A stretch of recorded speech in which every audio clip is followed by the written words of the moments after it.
Hello दोस्तों, कैसे हैं आप।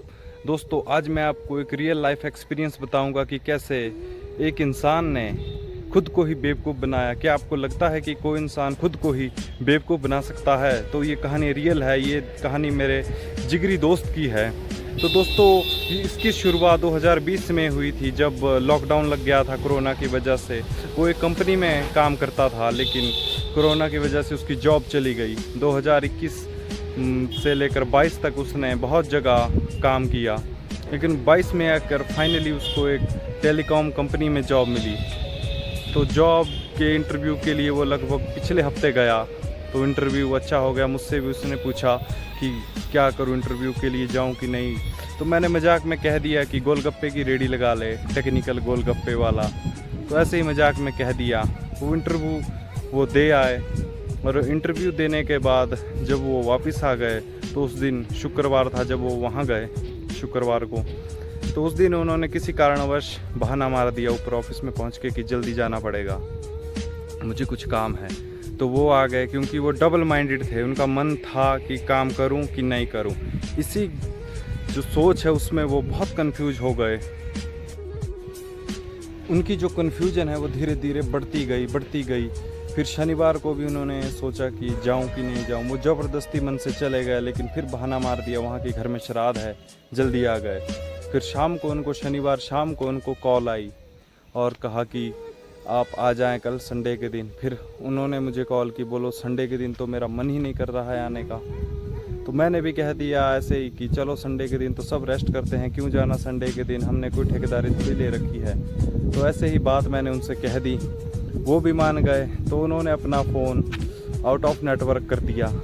तो मेरी भी बात संडे के दिन शाम को, जब मैंने उन्हें व्हाट्सएप पे मैसेज किया कि कहाँ हो जनाब, तो बात हुई, तब उन्होंने मुझे बताया कि मैं तो आज गया ही नहीं। तो मंडे के दिन, जब मंडे का दिन था, उस दिन भी उन्होंने वैसा ही किया, बिल्कुल गए ही नहीं काम पर, क्योंकि डबल माइंड वो हो रहे थे कि मैं जाऊं कि नहीं जाऊं। ना उन्हें कोई सलाह देने वाला था। हम दोस्त थे, लेकिन हम भी मजाक में उनसे ऐसे ही कह रहे थे। तो मंगलवार के दिन फाइनली वो चले गए। तो उन्हें ऊपर जाकर टेलीकॉम कंपनी की तरफ से टूल दिए गए कि चलो टूल दे देते हैं इन्हें। अब उनका ऑफिस थोड़ा बैकवर्ड साइड में था, वहाँ से बसों की दिक्कत बहुत होती है। तो टूल लेकर वो जैसे ही निकले, तब उन्हें कम से कम कोई 2 घंटे तक बस नहीं मिली। 11 बजे उन्होंने मुझे कॉल किया था कि टूल मैं ले चुका हूँ। तो 1 बजे वो फ़ोन कर रहे हैं कि अभी तक बस ही नहीं है इस एरिया से। फिर उसके बाद 2 बजे के करीब उन्होंने मुझे कॉल किया और बोला मैं टूल लौटा के आ गया। तो मैंने पूछा क्यों? तो बोल रहे थे कि अभी बोल रहे हैं कि जो उनका प्लेस है वहाँ से 110-20 किलोमीटर आगे उन्हें जाना है।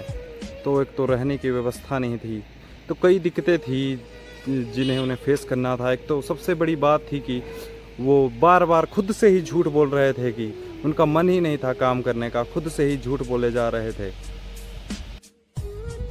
अब उन्हें खुद से झूठ बोल के कोई फ़ायदा नहीं हुआ, क्योंकि उनके काम कोई नहीं आने वाला था। तो वो जॉब भी छोड़ गए। अब डबल माइंड फिर थे कि क्या करूं मैं, मुझे दुनिया क्या कहेगी।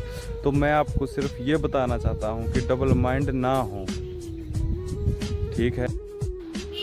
और जो काम आपको करना है उसे पूरी ईमानदारी और लगन के साथ करें। तो इससे यही शिक्षा हमें मिलती है कि खुद से कभी भी झूठ नहीं बोलें, और जो काम हमें करना है उसे पूरी ईमानदारी और मेहनत से करें। क्योंकि बहाने हम एक दिन बनाएंगे, दूसरे दिन बनाएंगे, 3 दिन बनाएंगे, लेकिन उसके बाद हमारे पास कोई बहाना नहीं रह जाता। तो सब समझ गए होंगे, ये बिल्कुल सच्चा रियल लाइफ एक्सपीरियंस है, जो कि मुझे आज ही पता लगा है। तो मुझे उम्मीद है कि आप कभी भी खुद से झूठ नहीं बोलेंगे, अपने काम के प्रति ईमानदार रहेंगे और बहानेबाजी से दूर रहेंगे, ठीक है। मिलते हैं आपसे नए ब्लॉग में। बाय दोस्तों।